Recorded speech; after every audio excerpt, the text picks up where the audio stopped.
Hello everyone and welcome to today's webcast. My name is Ben Frost and I'm the Public Information Officer for the Northern New England chapter of APA, and I'm one of the coordinators of the Planning Webcast series. This series is brought to you by a consortium of over 40 of APA's chapters and divisions. The consortium itself is not affiliated with APA, but rather is a loose-knit association whose mission is to provide high-quality, free webinars on topics important to planners that will also help them to meet their certification maintenance requirements. Today is Friday the 13th of May 2016, and we'll hear the presentation, Local Government Sustainability, Practices and Promises. For technical help during today's webcast, please type your questions in the chat box found in the webcast toolbar to the right of your screen, or call the 1-800 number shown. For content-related questions related to the presentation, please type those in the question box, also located in the webinar toolbar on the right side of your screen. We'll answer those as time allows at the end of the presentation during Q&A. Here's a list of the sponsoring chapters and divisions, and I want to thank all of them, all of the participating sponsors, for making these webcasts possible.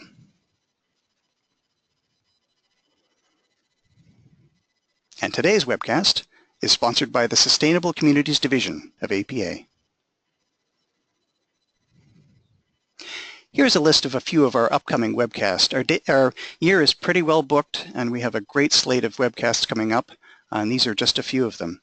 To register for any of these webcasts, please visit our website, which is at www.ohioplanning.org/planningwebcast. To log your CM credits for attending today's webcast, follow these instructions.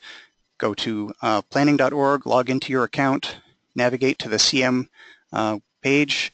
You can search by activities by provider at the top.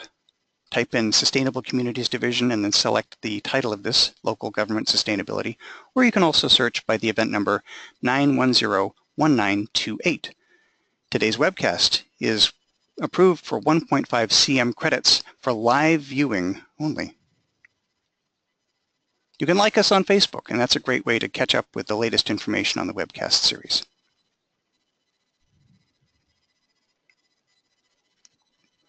This webcast is being recorded, and the recording will be posted to our YouTube channel, and you can search for that by entering Planning Webcast and navigate there.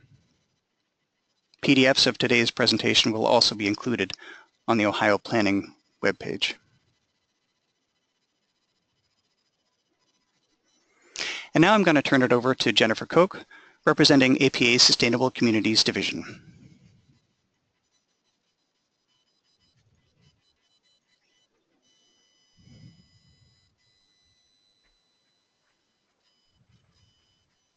Great, thanks, Ben. As many of you know, the APA Sustainable Communities Division aims to support planners who are working to integrate all aspects of sustainability into our work. If this is a goal you share, I'd encourage you to join the division if you're not already a member. One way that we do this is by coordinating a series of webinars through this Planning Webcast series. And we really couldn't do events like this without support from our sponsors. We have 13 sponsors for our 2016 to 2017 year. If you're interested in being a sponsor, we're certainly still taking more on, but we're so happy to have so much support from a lot of respected organizations, so thank you very much. I want to put in a quick note that we are currently looking for Secretary-Treasurer candidates to take over my position starting in August, and those nominations are accepted through Friday, June 3rd. Feel free to email me any questions, or you can just check out the website for more info. That's sustainableplanning.net. No experience is really necessary, but it'll certainly help. But I'll be along for the first year to help you out. So please consider nominating yourself for the position. Here's some of our division contact info. We've got a lot going on, several ongoing and new initiatives, so you can learn more about those on the website or blog or our social media, or feel free just to drop us an email if you're interested in being involved. So for today's webinar, we're talking about local government sustainability, both practices and what maybe people would like to be doing. And the recently released results of the 2015 Local Government Sustainability Practices Survey tell us a bit about the priorities, policies, and drivers of local sustainability across all dimensions of sustainability, from environmental to social, equity to economic development. So this webinar is going to give an overview of the results of that survey, and we'll begin to elaborate on how the results could influence the ways that we plan. So today we have two of the researchers that worked on the survey, as well as two representatives from local government who are going to reflect on their own experiences in sustainability and discuss how they have moved their communities forward. So today we have Dr. Mildred Warner, who is a professor in the Department of City and Regional Planning at Cornell University. And at Cornell, her work focuses primarily on local government service delivery, economic development, environmental sustainability, and planning across generations. She works closely with the International City-County Management Association and the American Planning Association to conduct national surveys of local government policymaking in planning, economic development, and environmental sustainability. Dr. George Homsey from the Department of Public Administration at Binghamton University in New York researches the factors that shape sustainability programs and planning policies at the municipal level. In particular, he examines the ways that small to medium-sized cities and towns balance the environmental, economic, and equity dimensions of sustainability. Leslie Ethan is the director at the Office of Conservation and Sustainable Development at the City of Tucson, Arizona. She's led the City of Tucson sustainability program since its creation in 2006, and she's also responsible for overseeing the city's long-range planning program. Among the projects she manages are Tucson's climate change mitigation and adaptation planning effort, implementation of the city's voter-adopted general sustainability plan, including the development and tracking of sustainability metrics, and she also administers habitat preservation and enhancement programs. Our final speaker, and I'm sorry I haven't done these in the correct order, but our fourth speaker will be Ed Marks, who is the Commissioner of Planning in Tompkins County, New York. He served as the Tompkins County Commissioner of Planning since 2002, and he directs the County Planning Department and oversees implementation of the County Comprehensive Plan, including development of strategic initiatives focused on housing, energy, and greenhouse gas emissions, conservation and sustainable development. He also leads efforts within Tompkins County government to achieve organizational sustainability, as well as county programs aimed at long-term community sustainability. So those are our speakers. Thank you all for joining us. I'm going to pass it off now to Dr. Homsey.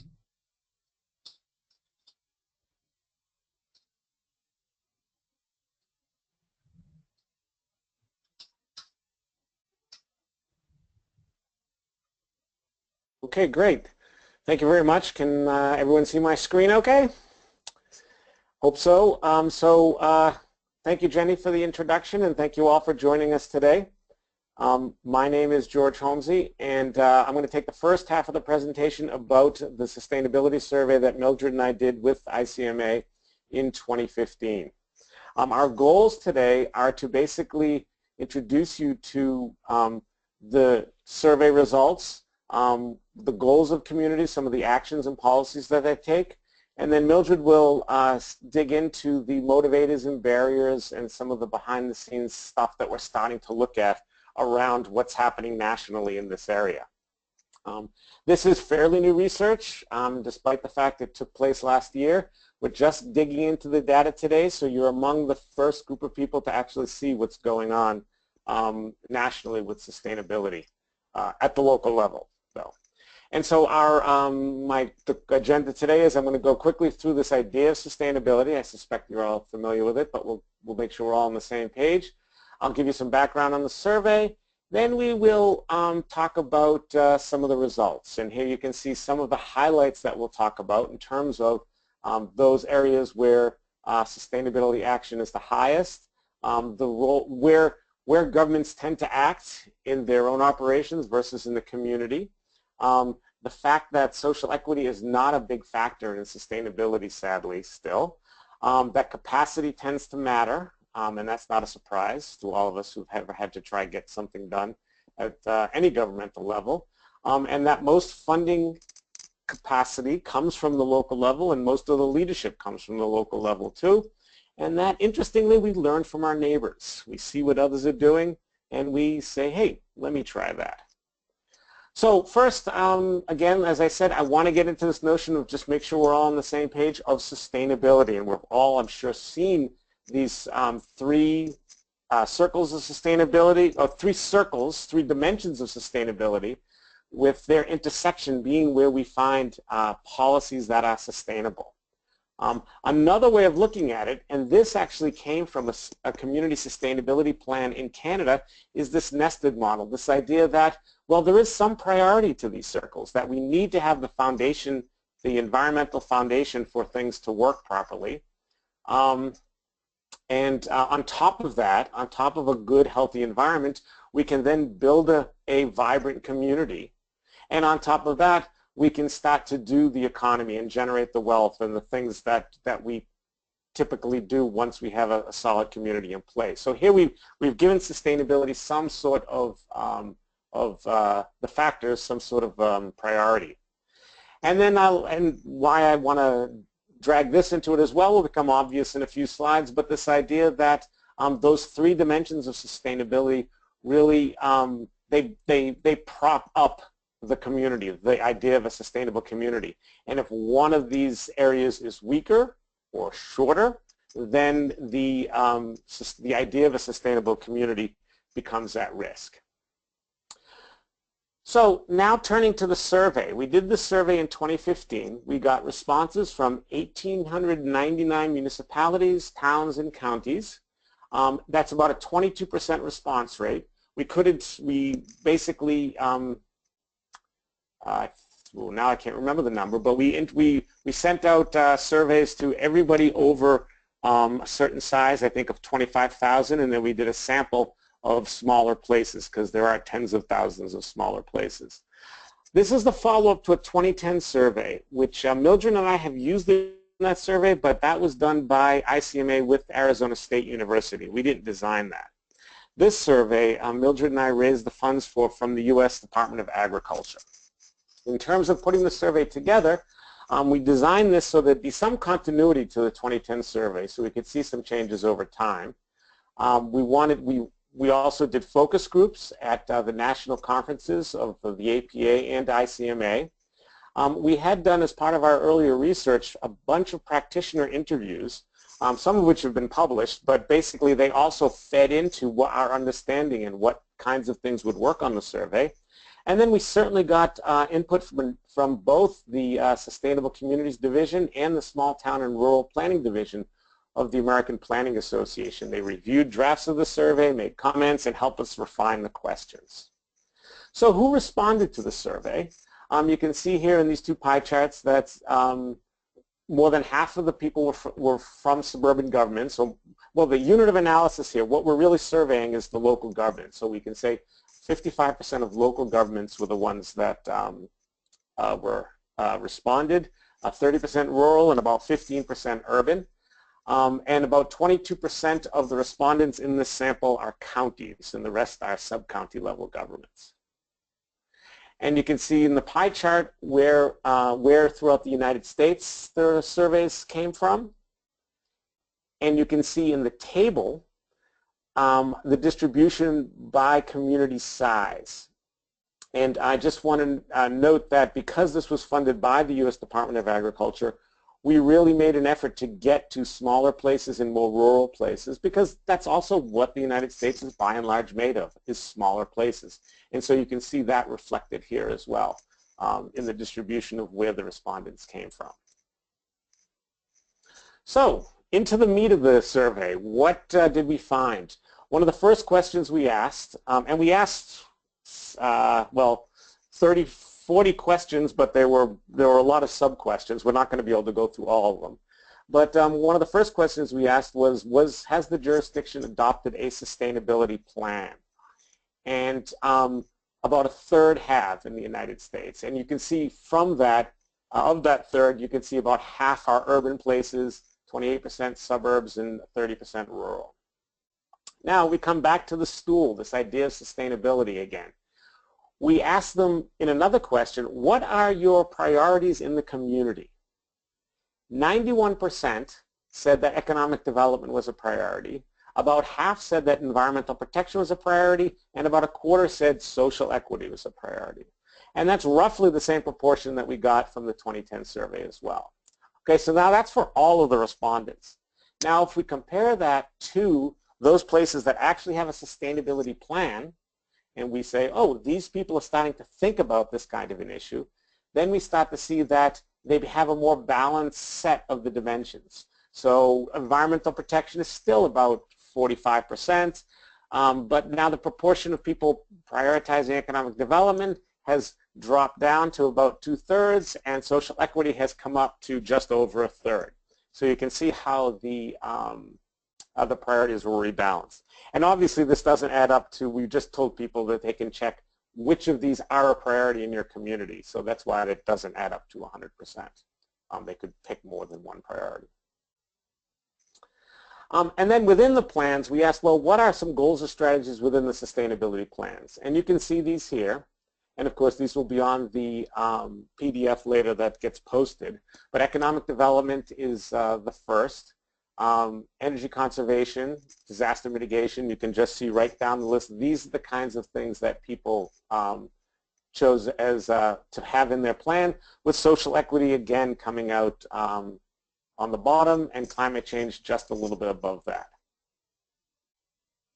Now when you ask about, when we do a cross-tabulation and say, what are the different sizes of places that are doing the sustainability plans, here you can see the breakdown and where the bigger places tend to do more. Now 77% of the respondents from communities over 1 million had sustainability plans. Okay, so there's only a couple of those, so we can pull that off for a second. But you can see up until you get down to about 50,000 people, 25,000 people, roughly 40 to 50, almost 60% of places have sustainability plans. And then under 25,000, it drops down to a quarter. So you see smaller places tend to not do sustainability planning as well. And that's really the focus of our research, because a lot of what we talk about in the United States, we hear about the New Yorks, the Bostons, the Chicagos of the world. And we're interested in these places that are below 100,000, below 50,000, and below 25,000. And that's really where we hope to go with this research, is understanding how most of the rest of us actually deal with sustainability. This doesn't tell the same story, because now we see that, oh, a lot of places actually do have hazard mitigation plans, which is not surprising because this is something that's pushed by the federal government. You can see that smaller places tend to have, although a lot more of them have these plans, they also tend to have, as a rate, fewer number of places engage in this kind of planning. We also ask on the survey whether or not any of them face a major disaster in the last 15 years, and 76% of them said yes, with floods and blizzards being the most common disaster that local governments in the United States had to tackle. In terms of waste management, about 2/3 of people, of communities, have implemented a recycling program within their local governments. You know, recycling in City Hall, recycling in the Public Works Department. And then you look at what they do in the community. And these are the two different spheres that local governments operate in terms of sustainability. What they do in their own operations, and what they do in terms of the community, what they can help their residents and businesses with. And about 57% have recycling programs, about the same amount have recycling for electronic wastes, about half have hazardous wastes, and about 50%, just under 50%, collect yard waste for composting.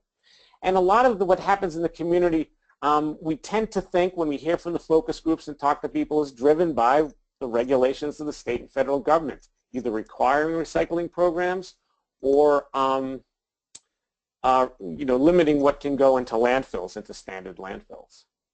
It's a little bit of a different picture when we look at energy conservation, because here we see that in the top set of bullets, This is what happens at local governments.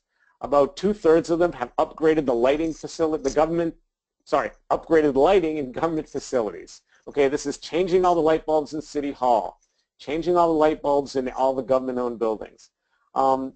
About the same amount have done energy audits of their facilities. About half have actually upgraded their HVAC, heating, ventilation, and air conditioning equipment in these facilities. And about 45% have retrofitted street lights or exterior lights to higher, more efficient fixtures, which is actually something that the City of Binghamton, where I am now, is undergoing at the moment, switching over all those. Then you compare that to what local governments are able to do in the community. Only about a quarter do have weatherization program for residents.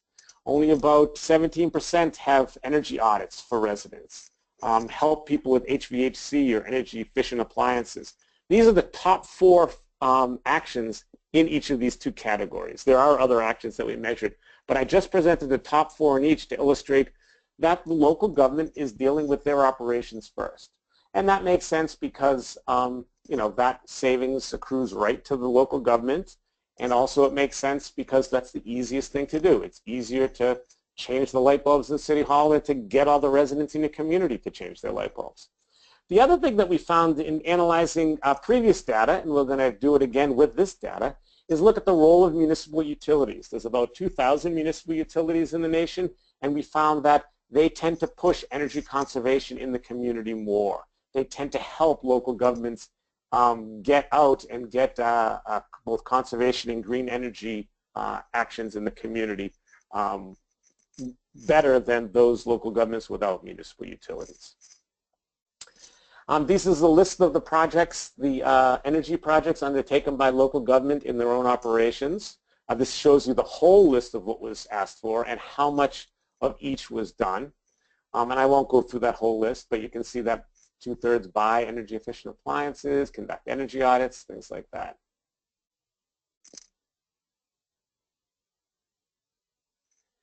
And in a similar vein, we looked at climate change, and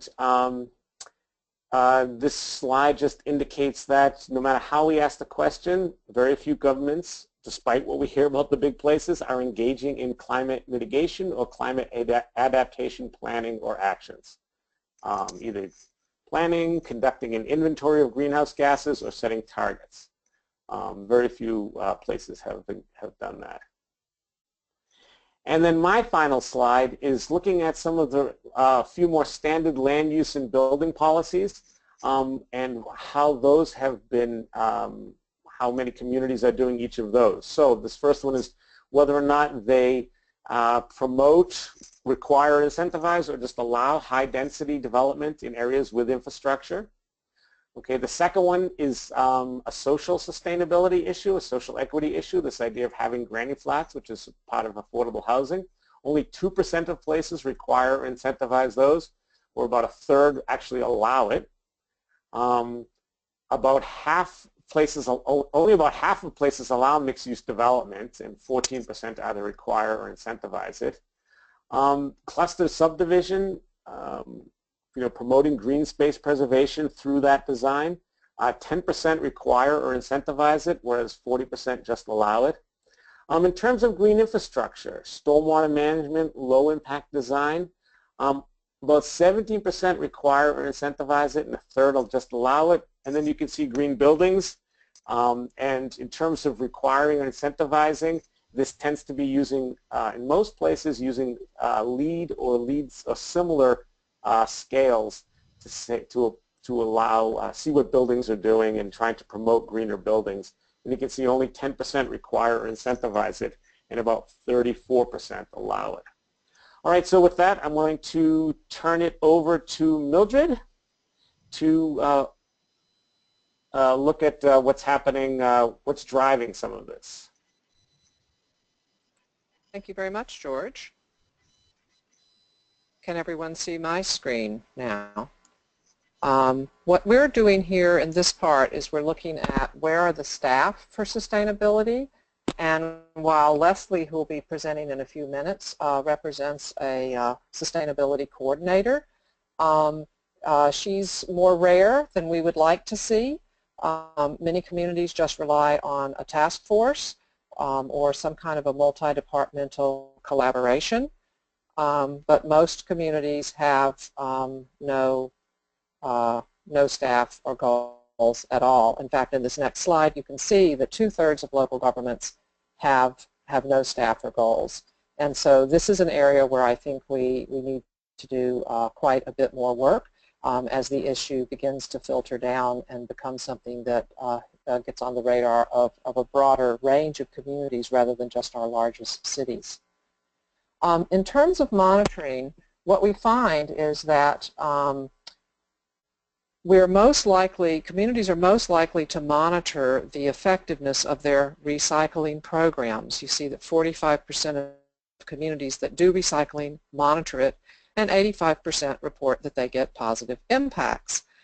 With regard to government energy conservation, which was the second area of actions that had the most responses, the highest frequency of responses in the survey, only 29% of communities track, but when they do, 91% of them find a positive impact.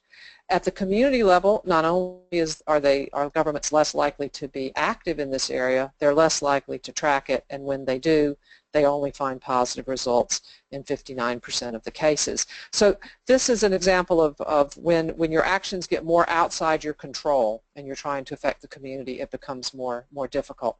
Water conservation, we only see communities tracking in 22% of the cases, but when they do, they're showing 75% report that they have positive impacts. One of the things that we have to do with sustainability is we need to break through silos. We need to encourage cross-departmental or cross-agency coordination within the local government. That's the red bar on this chart. And we also need to promote collaboration among governments in the region, and that is the tan bar on this chart. It should be no surprise to planners that land use planning and permitting is something that there's a fair amount of departmental coordination on, but when it comes to regional coordination, we drop to 73%, and maybe that even seems a little high. Economic development, we're about around 80% on both intra-departmental and cross-jurisdictional. On grants, again, the cross-jurisdictional is a little bit lower because often we're competing with each other for those grants. Hazard mitigation, we see a lot of collaboration both within government and between governments. Stormwater management, we're seeing a lot. This is, in fact, in our focus groups and our interviews, we were warned that this would actually be one of the drivers for looking at sustainability and bringing together departments of public works, parks and recreation, and water and sewer. Environmental protection and open space, you see less departmental collaboration. And climate change and adaptation and mitigation, again, are the lowest. This is where the issues are really regional and global commons issues. So we actually see regional collaboration better here, but again, very, very little action. Where do municipalities get their information from? George already said that we learn from our neighbors, which makes a lot of sense. We also learn from environmental groups and the state government and professional organizations like the American Planning Association and webinars like the one we're doing today. Regional councils of governments are very important. The federal government is not at the top of the list, and in fact citizens and advisory committees are actually at the bottom of the list. But I'll come to that again in a slide in a minute. They're actually very important in the small and rural communities. But before I go there, I'd like to talk about factors motivating sustainability. And what I want you to take note of, that the top factors are related to fiscal savings, local leadership, and funding. Concern over the environment is actually is only fourth, and economic development and environment are sitting there right next to each other as priorities that drive and motivate sustainability. When you look at the bottom of the list, you see the issues around social equity, pressure from advocacy groups, or lawsuits. These are not the drivers. But let's break these out for a minute and let's talk about them. Basically what we see here, and this is actually a good news story, is that economic factors are what's driving environmental sustainability action.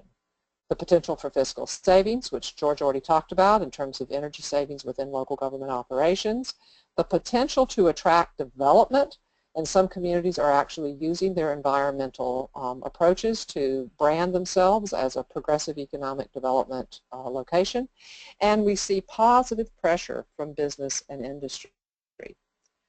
We also note that local leadership is very important, especially the leadership of local elected officials and the expertise of municipal staff. Community pressure is not a big motivator. While there is pressure from residents and advocacy groups, it isn't the major driver of local sustainability action. This seems to be something that's actually more led by planners and local government leaders. So we decided to look at this issue of public participation a little bit more closely, and we asked explicitly, what's the impact of public participation on your government's sustainability actions? And only 14% said that there was a lot of impact. A third said it had no impact at all. So this could be an issue where actually planners are out ahead of the public, but in some communities it sounds like we'll hear from Tucson, from Leslie in a minute, of a case where the voters actually adopted a plan to move towards sustainability. So I'm anxious to hear more about that.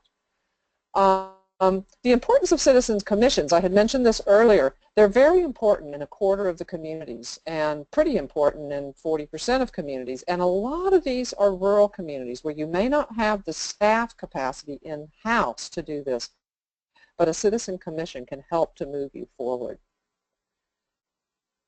In terms of factors limiting sustainability, lack of funding sits up there at the top, and state and federal funding restrictions. But next we see issues about lack of capacity, lack of information, and actually opposition from elected officials or community residents. So when we look at hindering, we recognize that capacity is what limits action. And funding is important, but so too is the staff capacity and information on what to do. Political and legal barriers are often issues, but again, these are being addressed as we begin to see. Remember, we saw one of our issues for motivation was also local elected officials. So we'll be breaking that down in more detail when we get to look inside the survey more closely. The biggest barrier is funding, and the biggest source of funding is local. We went back to the questions on community energy use, government energy use, and government renewable energy, and you'll see in each of these cases it's local funding that's leading, that governments are using to move forward in these activities, not so much the state and federal. Unfortunately, and George hinted at this at the very beginning, social equity is still not on the radar. Only in the mitigation and emergency planning do we see the majority of responding governments telling us that they are their plan addresses populations at risk, which could be the elderly, low income, or families with young children. And this may be in part due to federal requirements that disaster mitigation and emergency evacuation plans pay attention to these audiences, especially after the terrible experiences we had in Katrina and after Hurricane Superstorm Sandy. I compare this to the public transportation programs that assist low-income residents, where 22% of respondents say they have programs to assist. And one of the things to keep in mind here is that many of these communities, because they're quite small, do not actually have public transportation programs.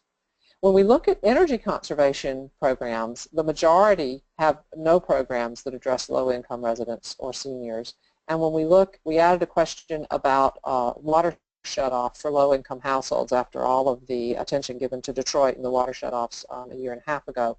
And we see that only 8% of communities have any protections for low-income residents from water shutoff. So social equity is the leg of the stool that is the least developed, and is one that we really need to work on. I want to draw your attention to a report, the case study report. George mentioned it at the beginning of the presentation, where we looked at small and rural communities that were unlikely pioneers. They had led in sustainability action when they had many objective features that would suggest that they would not be leaders. And what we found is that they were able to find a local frame for this global commons issue of sustainability. They were able to find a local frame that resonated with their local political leadership and their economic development. They developed collaborations and partnerships. steps. They started with projects that were easily within their range, and many of them worked with their municipal utilities. This is a place where there's some funding, there's some federal rules requiring more sustainable action, and there's some expertise that can actually help in a small community, help you move forward. So in conclusion, lessons for planners are that, no city's an island. We've got to collaborate. And sustainability is as much about process as it is about topic. And this issue of regional collaboration and cross-agency and departmental collaborations is especially important. We can be creative about capacity, and I think Ed Marks will talk about this when he talks about Tompkins County and the way they leveraged some of the expertise at the university. And this issue of co-benefits and the local framing and how you can pitch the sustainability action in a different way to different audiences, and the fact that economic development and environmental protection can be complementary, not at odds with each other. And that's, if there's one thing I think to conclude from this survey, is that local officials see them as being synergistic. I want to mention that you can find on my website, mildredwarner.org, you can find the survey with all of the questions, and we hope that you will find this useful. I will now turn it over to our next speaker.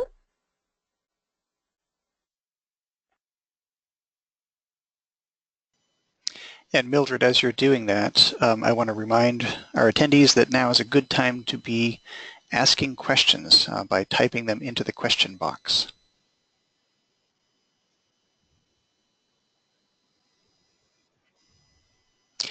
And Mildred, do you want me to switch the speaker over? And are we going to Ed or to Leslie?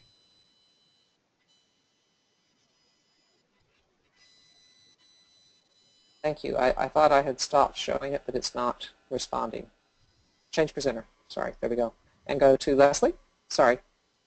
It's Ed next.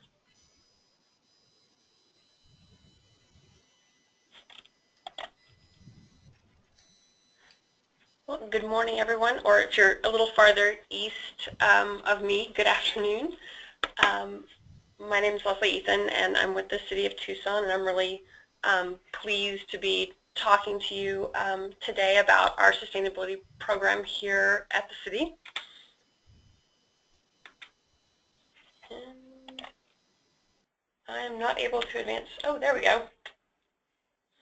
So I wanted to focus on a couple of elements of the survey in particular. I was a little surprised to see that less than a third of respondents had a sustainability plan. And as we've heard referenced a number of times in the previous presentations, I wanted to talk a little bit about collaboration, the whole idea of learning from your neighbor, which is really, really key for those of us who are practitioners in this area. So some of the key elements of our success here, and I'm going to talk about each of these specifically, are related to developing sustainability plans and also how we collaborate with other communities. So I wanted to talk first about the value of having a sustainability plan, because as a community that has one and talking with communities, other communities that do, there's various reasons. And for us, the first sustainability plan that we developed was actually not really meant to be community oriented. It came about, one of our council members started talking about sustainability back in 2005, and the city manager looked at me and said, go figure this out. So our sustainability program has actually been around for a little, almost a decade, next month. But when it was created, it was because it was in response to council members just starting to talk about it. Our office wasn't created with a mission or any kind of mandate. I did not have a job description. And so it was really challenging to kind of figure out what sustainability meant, what was the purpose of my job in the office. And so I looked across policies that the city had already adopted, and as a way to kind of create a mission statement for our program, consolidated those policies and created this initial framework for advancing sustainability, and broke it into three areas. So first of all, looking at practices, what we did as an organization, and a lot of that centered around internal coordination and what we were doing around energy efficiency and water conservation and greening our construction practices. And then a section around policy, recognizing that as a regulatory body, that regulatory authority and the impact that we have on the built environment is very important. And so we looked at doing things like assessing our land use code and how that supported sustainable development in the community. And the third piece of this was really centered around partnerships, recognizing that there's a lot of things such as climate change where, yes, the city has a role, but we have a fairly minor role, and it's going to take the efforts of a lot of people and a lot of organizations to really make a difference. And so we really focused in that partnerships section on climate change planning, both climate mitigation as well as climate adaptation. So we were probably one of the first cities to make an explicit commitment to do climate adaptation planning. And at the same time, we created a climate change committee to help support our work in that area. Now, I will say this initial plan was very environmental in focus. And partly that was the policies that I was working with, and partly it was in my conversations with our elected officials. They weren't really comfortable trying to sort out what sustainability meant outside of that environmental piece. And so we kept it pretty much focused on the environmental. So this initial document, like I said, was really to kind of create a foundation for the work of my program, and was meant to be a more internal document than anything else. The nice thing is that it was adopted by our mayor and council in 2008, right before the recession happened. And so when the stimulus was passed, part of the stimulus funds that the city received was through the Energy Efficiency and Conservation Block Grant, EECBG. And because we had this very clear and specific plan, and having just been adopted by our council, it was considered to fall into that shovel-ready category. We were actually able to utilize a portion of our EECBG funds to implement this plan. So one of the things, so I mentioned that framework was really environmental in focus, and Mildred and George talked about how things like social equity are not commonly focused upon by communities, but there now is this tool to help us broaden our focus and broaden our thinking about sustainability, and also to quantify what sustainability means in our community. And this is the STAR community rating system. It was initiated in 2007 by a number of national organizations. There are a lot of folks that participated in the development of this. I was on one of the technical committees, the Energy and Climate Change Committee, and the whole idea was to give communities a way to really comprehensively assess and quantitatively assess how sustainable they are. And this doesn't apply just to cities. They are very careful to not specify what the boundaries are. So a county can utilize this, or a metro region can utilize this. So just really briefly, what STAR consists of, there are these 7 goal areas. And as you can see, it really goes beyond the typical kind of climate, energy, natural systems kind of focus, and includes the built environment, includes health and safety, equity, empowerment, education, arts, culture, economies, and jobs. And across these 7 goal areas, there are 44 objectives. So the 44 objectives are kind of the key foundation of the rating system. And each of those 44 objectives has 3 parts. It has a purpose statement. Like why should we worry about civic engagement? What is the importance? What's the role?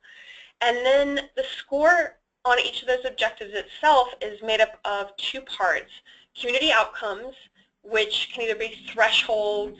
In the case of educational attainment, it's a certain percentage of your high school students are graduating, or it can be trends in the case of waste minimization or greenhouse gas emission reductions, that you're following a certain trajectory to reduce waste, reduce greenhouse gas emissions.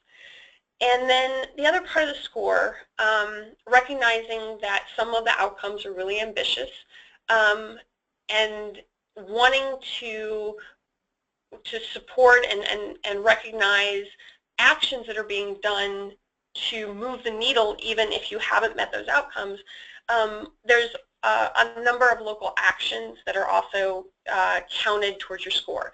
So do you have a social equity plan? Do you have a historic preservation plan? Do you put a certain level of investment into your alternative transportation infrastructure? So things like that.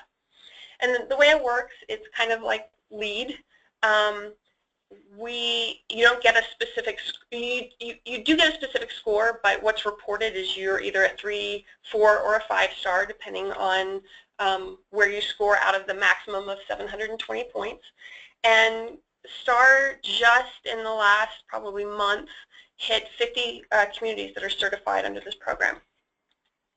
So the reason why I wanted to segue to that and why that's important is, so I mentioned with our framework to advance sustainability that we had been able to fund it through the stimulus funding.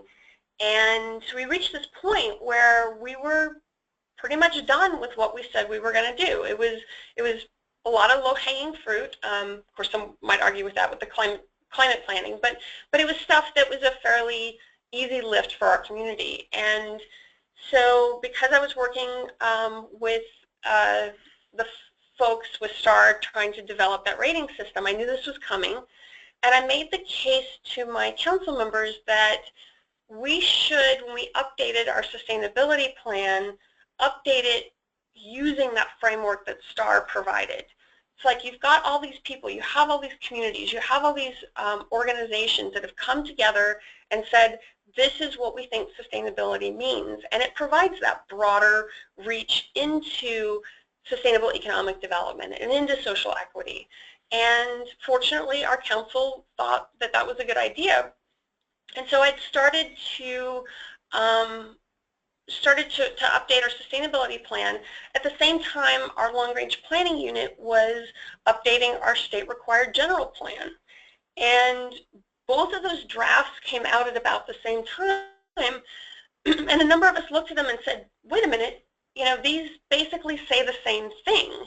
Why not combine them? So we decided to do that. And so our general plan is also our sustainability plan. And basically what I did, because they both had come out at drafts at the same time, and we were really placed a lot of importance on the public involvement process, and we didn't want to go back and meddle too much with what had come out of that process, I basically created a framework or a lens that connected the two, what had come out of the general plan process plus what was in the STAR rating system. And the way it translated was the STAR objectives, those purpose statements about why we do this, we turned into these really far-reaching, incredibly ambitious sustainability outcomes. So our general plan is a 10-year plan, and we kind of looked at those sustainability outcomes as like the 50-year goal.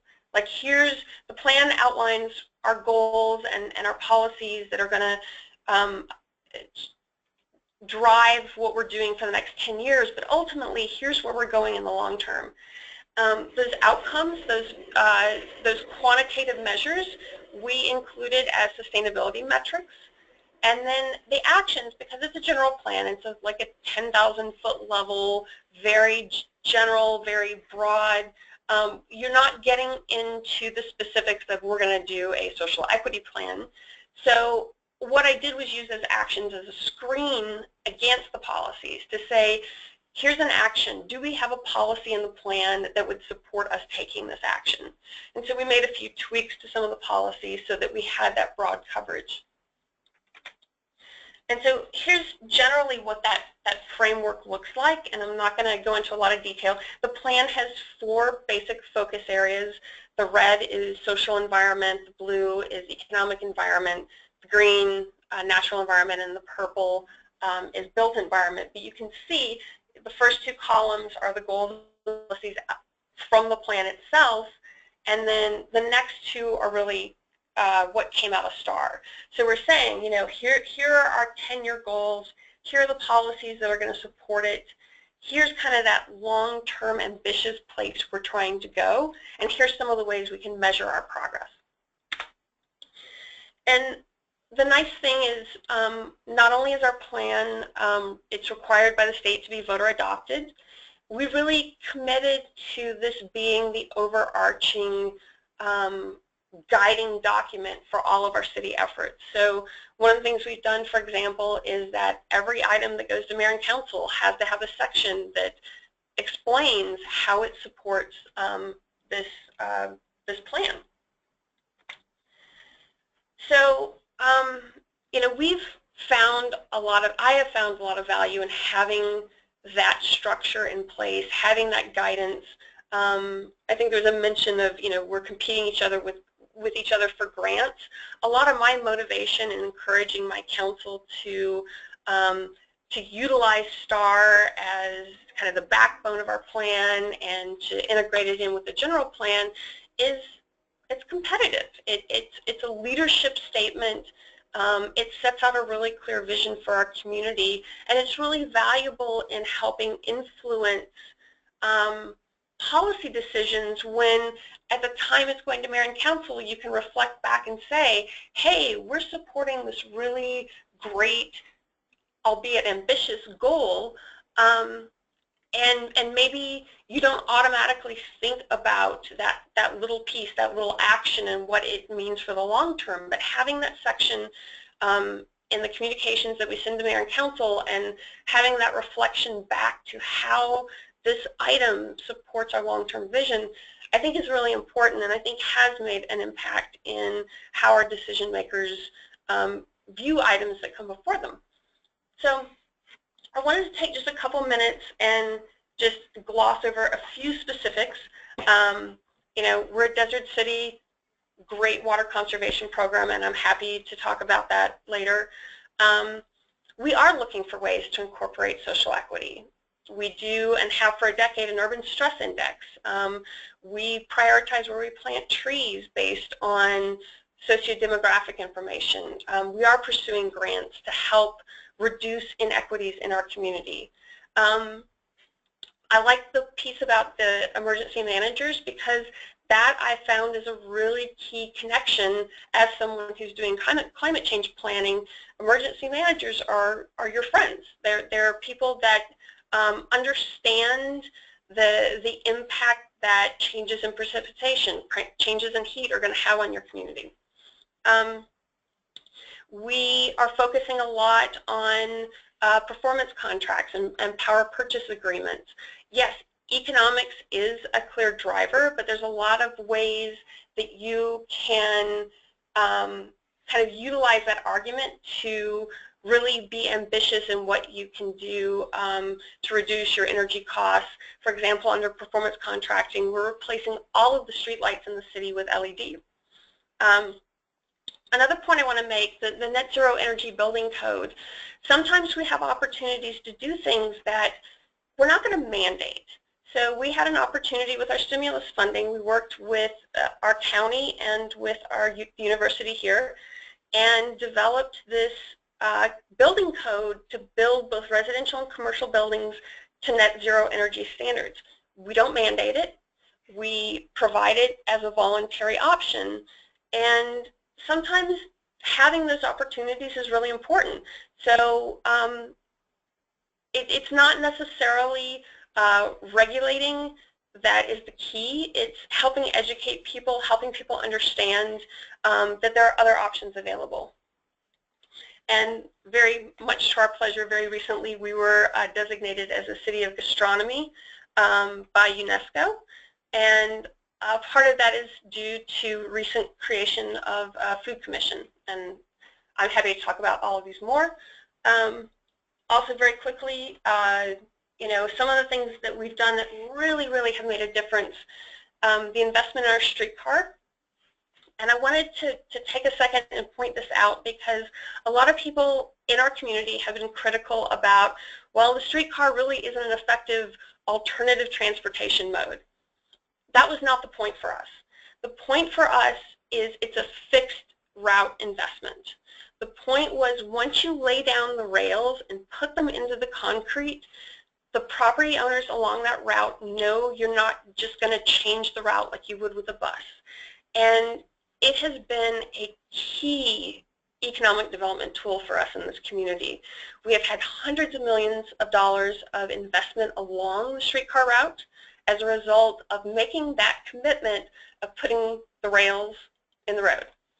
And now we're looking at other corridors. The map you see is out of our general plan. And we've kind of highlighted areas where we want to be a little bit more flexible, want to encourage excuse me, higher density, mixed use, and so we're looking for ways to ease the development process and provide reinvestment tools in those areas. And so just really quickly, yes, money savings is a big argument and a big driver for a lot of this, but what I have found is there's a lot of other arguments and a lot of other reasons to look at sustainability that really do resonate with our community, whether it's, you know, dealing with emergency management. I mentioned the climate change conversations earlier, the health of your residents, having a secure future. I mean, we talk about water conservation as a way of preserving the future of our community. Economic development, even local control. We in this community talk a lot about urban agriculture and promoting urban agriculture as a way to have control of our own destiny. And then finally, yes, there is just the pat on the back, comparing to your neighbors. And so not only did we utilize STAR in our general plan, we did get certified, and we got a 4-star certification out of the 3, 4, 5. In fact, based on our score, we ranked 11th out of the 50 cities communicated that were certified. And I just have these 2 graphs at the bottom to show this is a powerful tool, and I've done this with all of those 44 objectives to say, you know, here's the maximum score, here's what we scored, here's the average of the 50 cities, and it really does help the dialogue to have that comparison, to be able to say, hey, you know, guys, in waste minimization, we're not doing too well relative to everybody else. But in climate adaptation, we're doing great. Those really do help support policy change and help you communicate about the importance of some of these issues. And then just my final thing that I want to give a shout out to is, frankly, I could not do everything that I do without the support of this organization, the Urban Sustainability Directors Network. I highly encourage you to go to their website. It's a membership organization. It's a peer learning network. There's about 150 community sustainability directors, sustainability managers, sustainability coordinators that are part of this. It's both US and Canada, and we are constantly putting out innovation products. We're very fortunate to have partnerships from some fantastic national funders that support us doing this innovation work, and all of it's there for free. There's some great policy scans, there are roadmaps, there are toolkits, and if you're interested in sustainability and want to see more about things like social equity, it's a great place to go for resources. And so those are the websites, both for USDN, STAR, and our general and sustainability plan, and they'll be part of the presentation that's made available later. So at this point, I'm going to turn you over to Ed with Tompkins County, New York.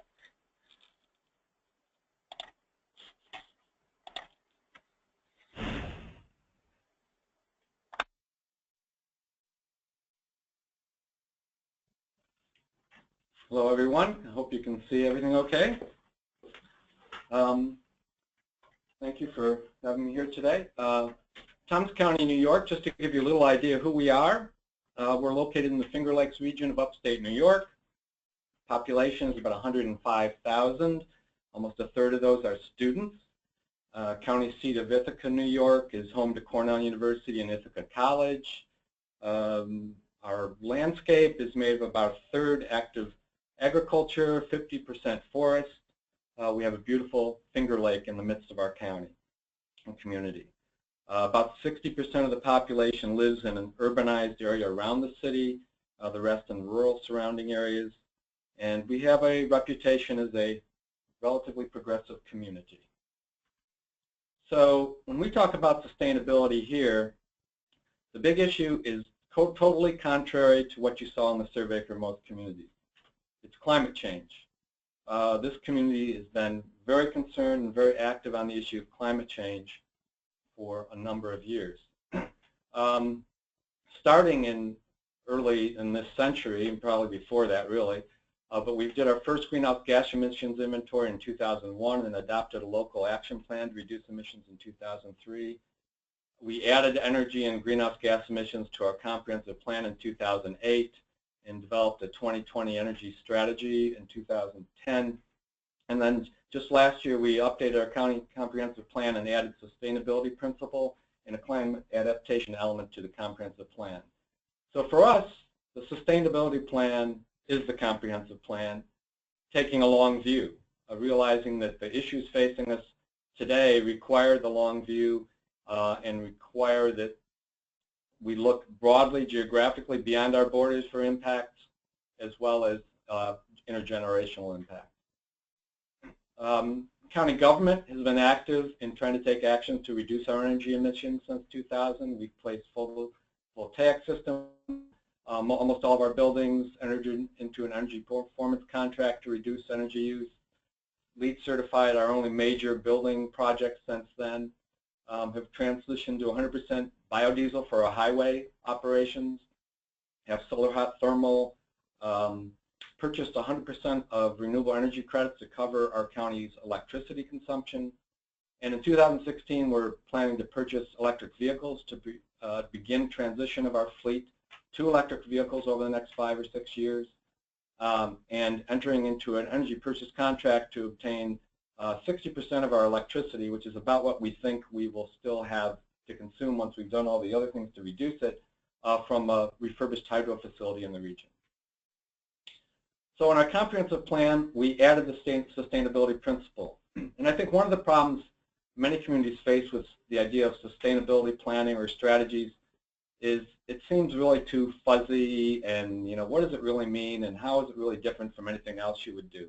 And in many ways it does parallel comprehensive planning, but we did embed in our plan a principle, one of our 3 overarching principles, including fiscal responsibility and regional cooperation, as something that would flow through the entire plan.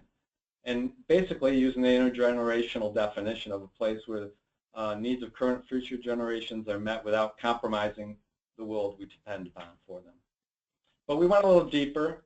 We decided we needed to put some meat on the bones and define what do we really mean. So we put an equity element into our definition. We reflected the need to preserve biodiversity and natural systems, and kind of put the triple bottom line concepts of economics, environmental stewardship, and social equity into that definition as well. The elements of our comprehensive plan, and many of them look like any comprehensive plan elements would look. We did add energy and greenhouse gas emissions in 2008 and climate adaptation in 2015. But throughout the plan, we have actions identified that are focused on sustainability, and particularly on the energy aspects of sustainability.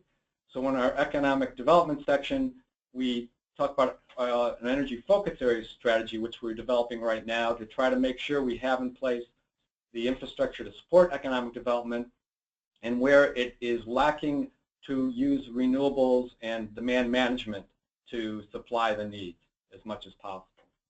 In housing, we are working with local municipalities to develop an energy efficiency rating system so people will know when they're renting or buying a home what they can expect in terms of energy costs associated with that home. It's a motivating factor for folks to do more of the upgrades that are needed.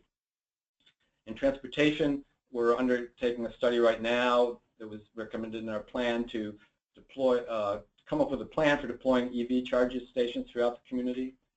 In natural resources, we're looking at natural area connectivity, and this is directly related to climate change, recognizing that organisms and species will need room to move between and adapt to changing climate. And so we're looking at ways to hopefully create a more permeable landscape between those protected areas in our county to allow for species movement and migration, not just within the county, but beyond. For water resources, we're instituting a green infrastructure program to protect key resources in the watershed. This is particularly related to threats from flooding, more intensive storm events, as well as to protect and restore floodplains. In our energy section, I'll talk about the energy roadmap in just a minute. We are also updating our greenhouse gas inventory this year and working with municipalities to make sure their regulations are encouraging the deployment of renewable energy systems and not becoming a deterrent to that. In climate adaptation, we are planning to develop a disaster recovery plan, something we hadn't done until now, but with the threats of natural disaster that much greater, it's time to do. And we're working with municipalities on smart growth elements in their planning to make sure that they help support all of these other goals we have in the community. So the energy roadmap is the thing I wanted to focus on a little bit today. It's our major effort in energy that we've undertaken, and we've done it in collaboration with students and professors at Cornell University. We started out with a number of student internships looking at various aspects of our renewable energy capacity in the community, and then ended up hiring a professor to work with additional students to complete the roadmap. And it comes right out of addressing principle and policy in our comprehensive plan about having an energy system that meets our needs without contributing additional greenhouse gases, and a policy to reduce emissions at least 80% by 2050. And so what is the energy roadmap? Well, it's an attempt to assess the potential for local renewable energy sources to meet our needs and look at how energy efficiency and demand management can also contribute to reducing demand for energy, and identify scenarios to meet our goals by 2050 so that we will both be able to meet the energy needs of a growing economy and our greenhouse gas emissions needs. And we undertook this with the motivation of trying to see, you know, can we do it? Does local government have a meaningful role to play in addressing this global problem?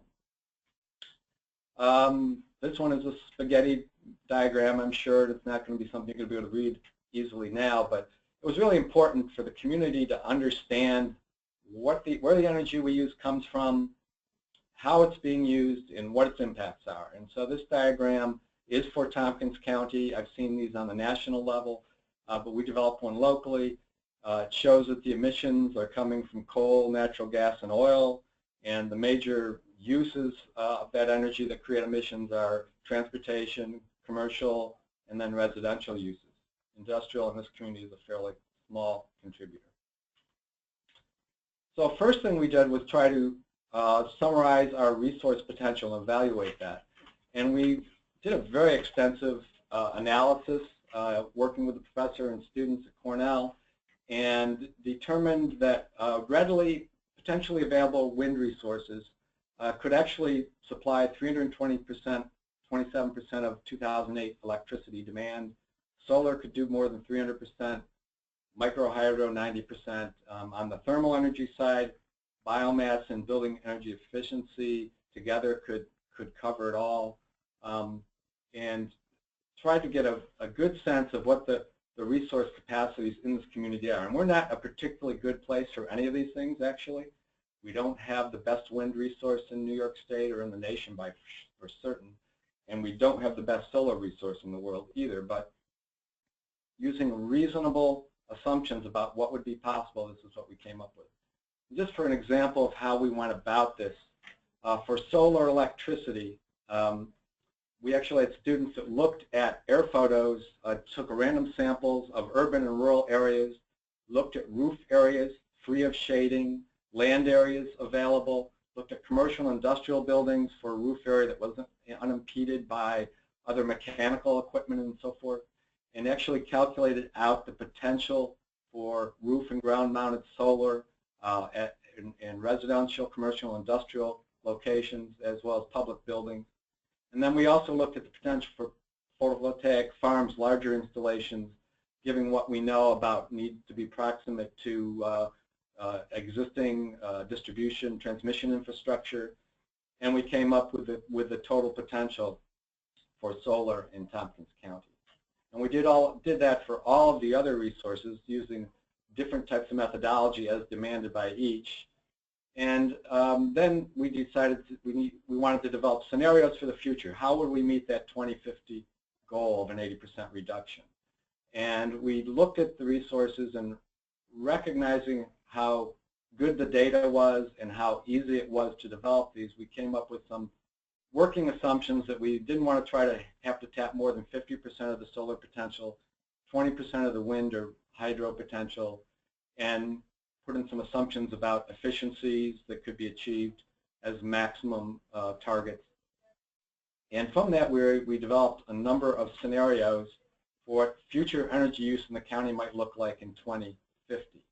We first developed a business as usual scenario, which projected population growth and economic growth and energy growth that would be associated with that, and also used existing in-law standards or requirements such as the CAFE standard the federal government has that will be coming into place, New York State standard for 50% renewable electricity by 2030, energy codes that are going to be coming into place.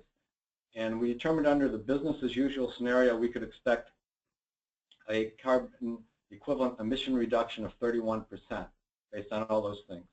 Nowhere near the 80% goal we wanted to meet. So we looked at 3 scenarios that involved local action. An all-electric scenario, which many people are proposing that the future should be all-electric.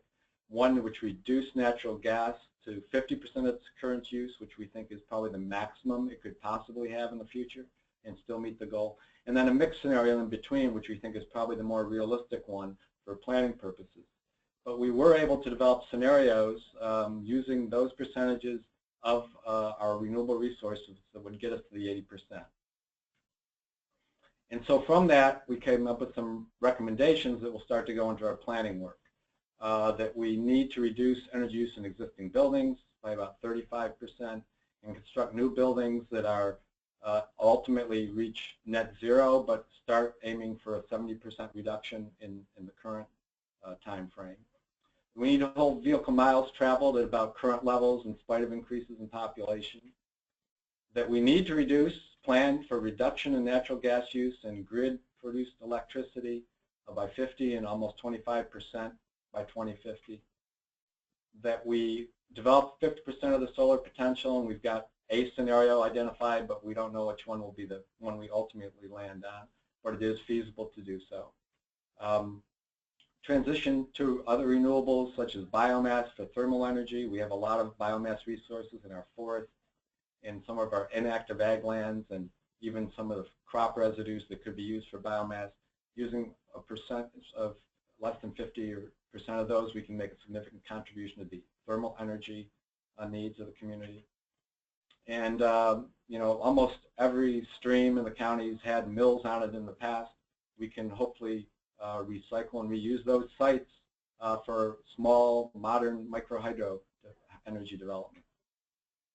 We are seeing the future for personal vehicle transportation being electric, and we think we need to get at least 50% of our light-duty vehicles to electric, maybe a lot more than that.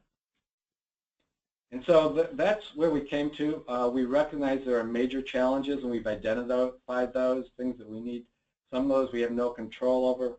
Current energy costs are very low with fracked natural gas bringing energy costs down in the near term. That makes it very difficult for renewables to compete. We need to solve energy storage issues, although that's starting to get addressed, to match renewables when they produce with when energy is needed. Many of the places for solar where the infrastructure is in place are in relatively developed areas where there'll be competition for other land uses. We know that the utilities aren't quite prepared to take on this yet, and they're starting to move in that direction in terms of their infrastructure.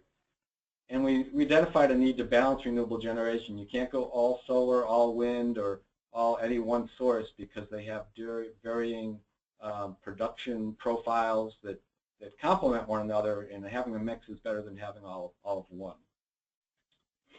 So where are we going from here? We'll be updating our energy strategy to set new interim targets for 2020, 2025, and 2030, and identifying actions needed to meet those targets. We're also looking to try to develop demonstration projects for some of the renewables that aren't currently being deployed in the county. And so you can find all of the information about the work we're doing, our comprehensive plan, and the energy work on our website at tompkinscountynewyork.gov/planning. And if there are questions that don't get answered today, anyone is welcome to email me at my email address there.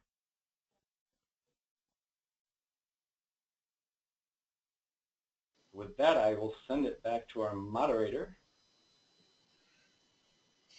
And Jenny, do you have any comments before you want me to go into questions? Nope, I think we can go right into questions. Okay. I think, actually, if we take it back to Leslie, she should have a contact slide we can use, I believe.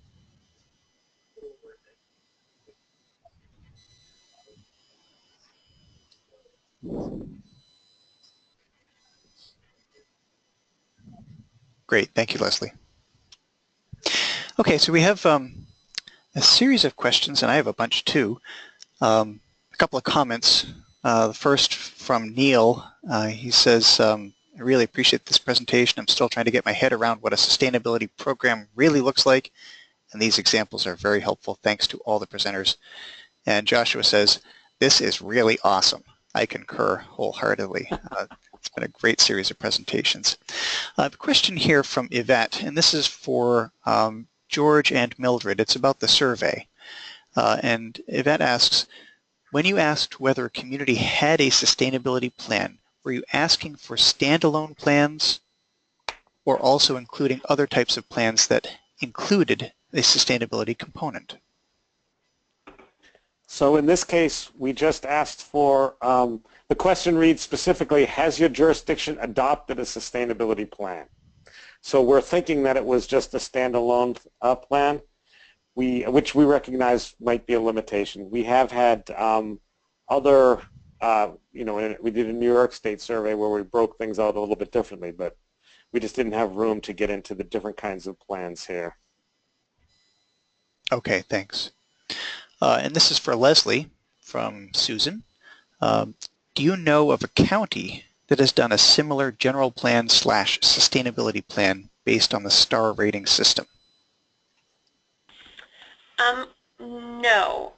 There have only been a couple of other cities that have utilized STAR in the same way we have, but I'm not aware of any counties that have done so.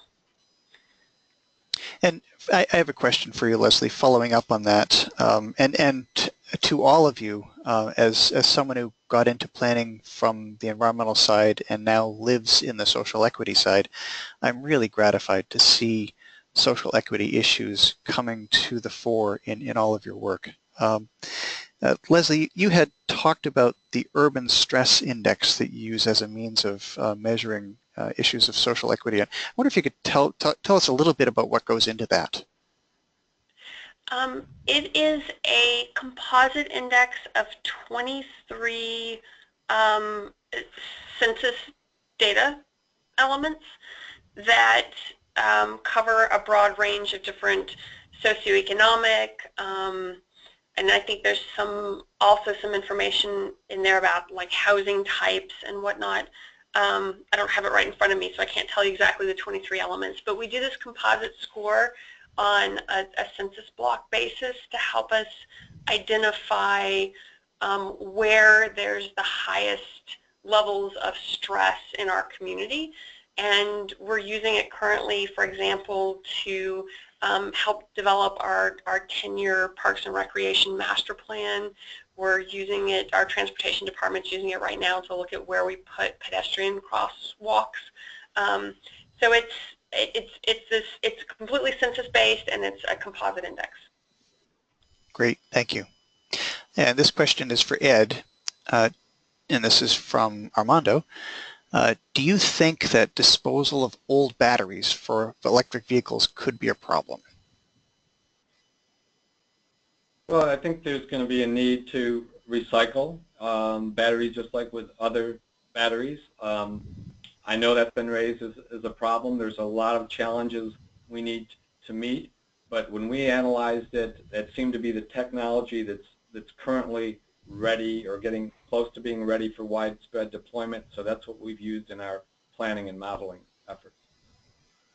Okay, thanks. And Ed, while you're talking, I have a question for you as well. One of the things that you talked about in your plan was in the housing area, the adoption of an energy efficiency rating system. And I'm just reflecting on what we're doing here in New Hampshire. We're working with the New England Real Estate Network, NERN, which is the group of realtors, real estate agents who collect the data and put it, create these online multiple listing system data sheets for properties that are for sale. And they're preparing to collect data on energy consumption of homes, mostly based on the HERS energy rating system. I wonder what you're looking at in particular in Tompkins County. HERS is definitely the system that we're most focused on right now, is probable tool. Okay, well, I'm going to take the liberty of sending you the information that we've developed here in New Hampshire because it's pretty comprehensive. Great. Appreciate it. Very good. I'd like to turn to Mildred. When you were talking, you talked about the pitching to different audiences, and my question for you is, given that social equity seems to be the most neglected leg of the stool, and people really focus on economic factors, is there a way of pitching economic factors to achieve social equity? It's a good question. When we looked at the 2010 survey, its attempt to address social equity was to talk about things like child care and after-school programs. And what we decided this time on the survey is we kept those questions, but we also put in questions about access. So to the extent to which whatever initiative you were doing was paying attention to access for harder to reach groups or underserved groups, we thought that might work better. When we do surveys with city managers, we often find that the equity questions, if framed as such, do not resonate with the audience. So we'll talk about issues of regional coordination, or we'll talk about issues of access. In terms of economic development, we have another survey that ICMA did in 2014 where we asked about economic development priorities, we asked about environmental sustainability priorities, and also about social equity. And again, social equity ranked very low, like in the 20%. So despite all the Black Lives Matter and Occupy movement, social equity, though it's getting some attention in the media, is still not something that we're seeing resonate with the responses from our city managers on these national surveys. Mildred, this is George. Do you want to give a thumbnail of your child care and how the economic aspect of that drives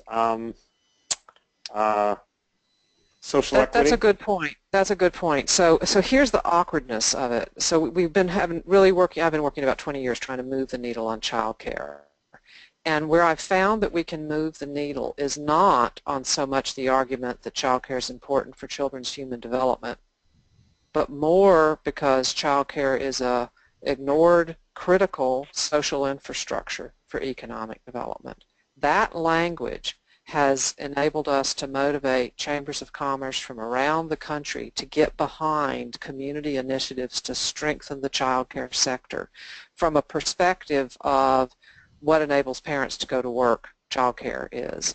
So rather than a social justice motivation of human development or equality for women, it's an economic development motivation that this is what drives the economy. And I think that's what George was also hearing in his Unlikely Innovators, Unlikely Pioneers study of these small and rural communities that were doing something on environment. They weren't leading on environment. They were leading with an economic development logic. Isn't that right, George? Yes, that's right. That's the message of the co-benefits. It's also what, you know, Leslie hinted at towards the end of her. I mean, that's what we've all talked about, actually, is this idea of the many different aspects of these issues. Well, that's interesting because in a similar vein here in New Hampshire, we have pitched affordable housing and workforce housing as really an economic factor, and as a result, our statewide Chamber of Commerce has had this as one of its top legislative priorities for about 10 years. And they've been a really powerful ally to us in seeking sensible housing policy. And George, when you were doing your presentation, you had a bullet on accessory dwelling units. And I'm interested in the 2% that require accessory dwellings and 34% allowed. Should we interpret that to mean that if someone is pulling a building permit for a single-family home, they have to build an ADU? No, and so what I did was, I'm looking for the original numbers now, was I collapsed in order to, so only 0.5, let's see here, yeah, 0.5% require accessory dwelling units, and I don't know what that means. And it could just, I mean, you know, it's a very small number, so I'm not stressing over it. And then 1.1% incentivize it. Well, I don't know if New Hampshire's a leader on this, but this year our legislature passed a law that requires municipalities to allow accessory dwellings in any single-family zone. I think California and Vermont have similar laws. Yeah, allowing, only 1/3 of places don't allow it. I mean, no, allow it. Only 1/3 of places allow accessory dwelling units. So you are in some ways a leader in that area. Well, in that anyway, that's great. I'm wondering about the communities that adopt sustainability plans, and I'd be interested in hearing Leslie and Ed chime in on this as well. Ed had mentioned that Tompkins County is a progressive community, obviously with Ithaca at its core. I suspect that Tucson is as well. Given that this is an election year, does the politics of a community drive how it views sustainability issues? And I'd open that up to anyone. Say that again, does the politics? Yeah, I guess what I'm asking is, does it matter if it's a left-leaning or a right-leaning community in how it responds to sustainability issues? So in the interviews, I'll just start briefly. In the interviews, what we found out is that it helps set the frame for it. It helps make things easier, but it doesn't necessarily drive the action. So if a local leader wants to do something and they're in a place that is more inclined to that, I think what we found in the interviews was that it was not it's not the driver, but it helps set the stage and makes it easier for things to go through. Someone else could either add or contradict that. I'd love to hear. This is Leslie. I haven't really found that politics factors a lot into it. I've been through, in the decade I've been doing this here at the city, a lot of different administration changes, and at times there's more support than others, and that hasn't really had a major impact on what we've done, because I think you know, I've listed all these different arguments beyond just the money saving, and there's a lot of good rationale. I will say it's challenging, and I appreciate this question in the survey, challenging being a sustainability director in a state like Arizona, because our state legislature is constantly trying to put roadblocks up to doing sustainability work in the cities. They've banned us enacting ban bags. They've tried to ban us setting higher energy efficiency standards. So in that sense, yes, there does tend to be, but not, I find, at the local level. This is Ed, I would just jump in, and I know my fellow county planning directors, we're kind of an island in upstate New York of a very liberal community amongst many very conservative ones, and they all say to me, we could never do what you're doing in our community. There's not the support for it. There's not going to be any funding support for it. They're struggling, and it's sometimes an uphill battle. So I think there is, clearly, at least in New York, in the rural areas of New York State, a definite difference. We did collect data. It's not showing on the survey now. We did collect data on politics, and this will hopefully we'll be able to illuminate something about this down the line as a national trend or not. Well, George, I'm remembering one of your interviews where the local official don't believe in climate change, but I believe in making economically smart decisions, and so the economic framing worked for him better than an environmental one. And yes. that's Sorry, yeah, that's exactly it. That's that's back to the co-benefits and framing things a different way. And I think with that, we will let that be the final word and perhaps the lesson of the day. I want to thank our presenters for this really excellent presentation. I've certainly learned a lot, and want to thank all of our participants for tuning in today. Remember to log your CM credits. You can search by the event number 9101928. And I'm Ben Frost for the Planning Webcast Series Consortium. Thanks for tuning in today.